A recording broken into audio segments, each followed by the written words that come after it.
Welcome back to another episode of Rock Boys Football. Billy Napier, the Florida Gators, make another hire to the coaching staff, going out and getting seasoned veteran Dan Enos and bringing him into an off-the-field role where he'll quote-unquote be responsible for advanced scouting and head coaching projects. I saw a Florida Gator fan say his head coaching project is going to be counting 11 guys on the field.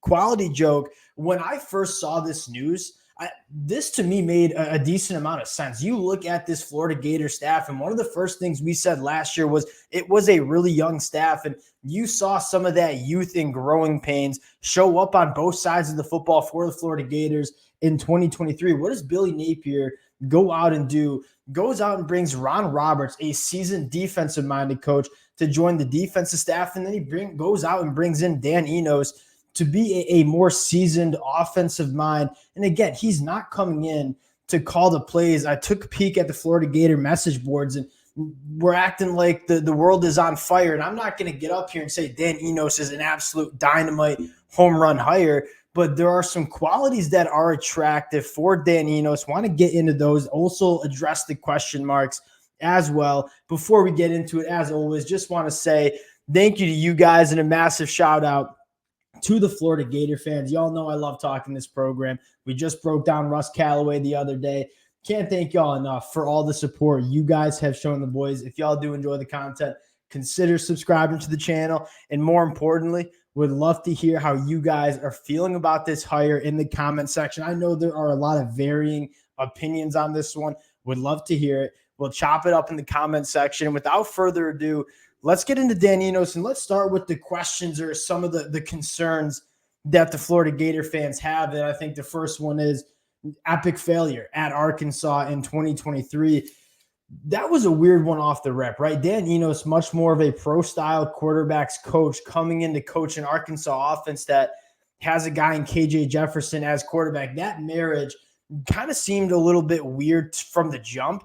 What I'd say about his time at Arkansas is that offensive line was probably the worst outside of Vanderbilt in the SEC conference. I think it was significantly worse than the Florida Gators. And again, I'm not saying Dan Enos is expunged from how poorly that Arkansas offense performed, because it was bad when he got relieved. The offense did seem to go in the right direction a little bit. But you look at Dan Enos' scheme, that pro-style scheme, if you can't protect for the quarterback, you are going to have problems. And that's really exactly what you saw with his short time at Arkansas. And then the only other really disaster stop for Dan Enos was in 2019 with the Miami Hurricanes, where they didn't have a quarterback, right? N'Kosi Perry was battling injuries. They go to Jaron Williams. Jaron Williams, not a very good quarterback. I look at the two stops where you're really like, oh, Dan Enos epically failed.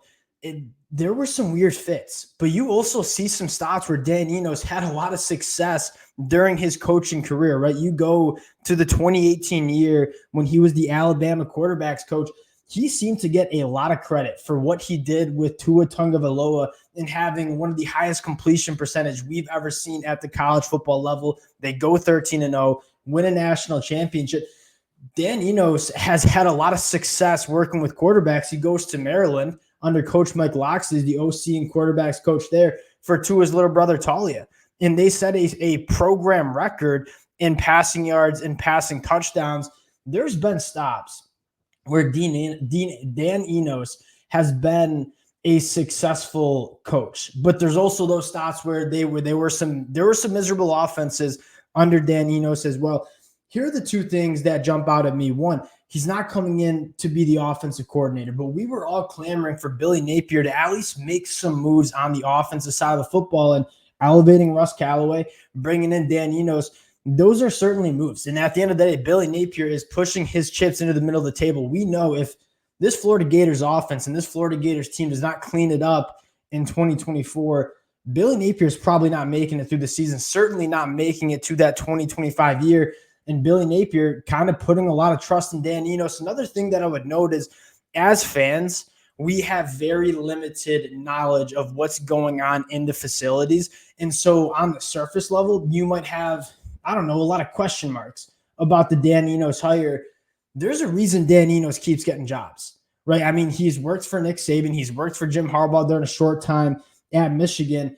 there seems to be a lot more respect for Dan Enos in the coaching industry with guys that actually know Dan Enos than what the fans have for Dan Enos. And at the end of the day, he's coming in as an off the field role. Again, he's not going to be calling the plays for this Florida Gators team. And I wonder, I mean, going back to our deep dive for this Florida Gators offense a couple of days ago, we were saying, all right, we want to put a little bit more responsibility in terms of what Graham Mertz is going to be asked to do in this offense. And then obviously looking towards the future, you have DJ Lagway coming in. If there's one thing Dan Enos has done a decent job of, it has been working with quarterbacks, specifically developing that downfield passing attack and with quarterbacks that are actually good and have showed that they can play at a high level in the college level.